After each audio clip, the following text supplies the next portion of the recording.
fellow Earthlings. How are we all today? In this video I aim to address a much larger audience than that of Sydney region. Those of you from Sydney and are aware of what I have been advocating through my videos, laugh as hard as you like. These videos are simply a track record and furthermore a tool. It comes down to causality and effect. Now I am aware of the size of this group which has silently worked in the dark towards achieving only my demise. I am also aware of a powerful Buddhist proverb which goes something like this: a mosquito is a tiny bug, yet it has the ability to drive a giant mad. Clever saying if you ask me. Now I'm not exactly sure why I have become a victim of this gangstalking, and to be honest I don't care. Know thyself is all I've got to say.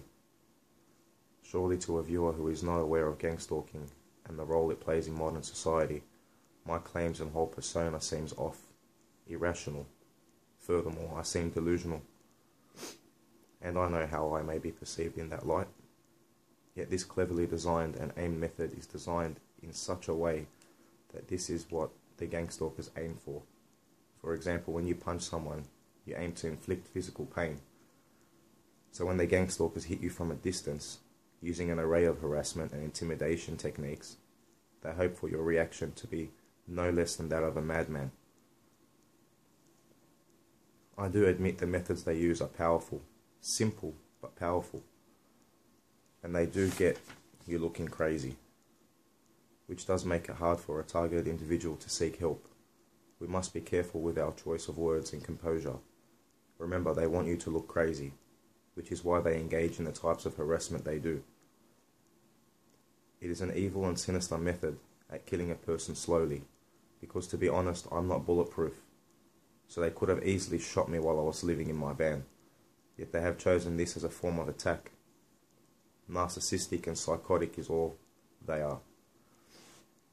Some of you would say go to the police, and to those people I say I have, numerous times. Many calls made also. They simply laugh it off. Except there has been one copper, a detective, from Campsie Police Station, which I'm not going to mention his name. Although regardless if he is genuine or not, at least he has spoken to me with respect and listened to me, and for this I'm thankful. Nevertheless, the trust I have for the police is ever more absent. To be honest, I will never regain my trust for them. So where does this leave me in terms of support or help to stop this crime against my human rights? Leaves me in the middle of nowhere, up shit creek with a hole in my boat and no paddle.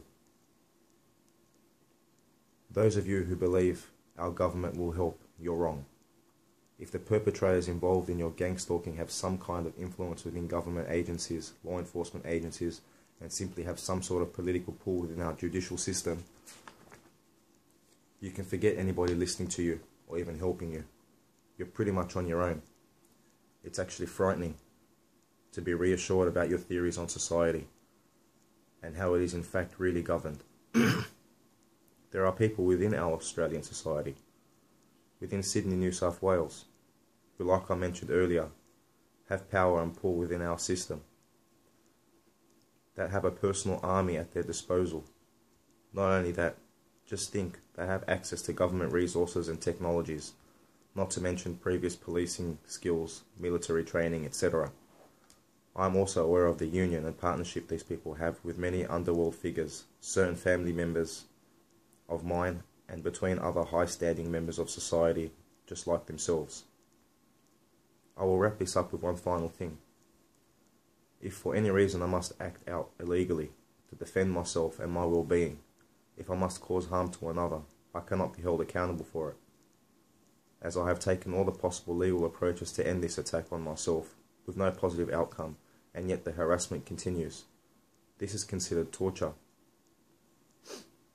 and I have done all I can legally to stop being subject to this torture.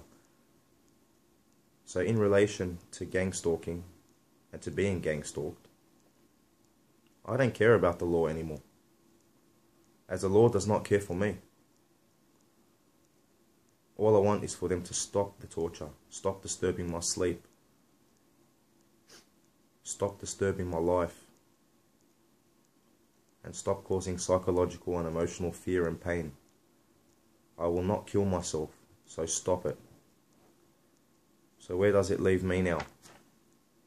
I don't know. All I know is that I've got to continue living and go on. Anyways, people, peace, and always remember, be kind to each other. Don't forget. I almost forgot. You can read my blogs on WordPress under Andy B. Have a good day, people.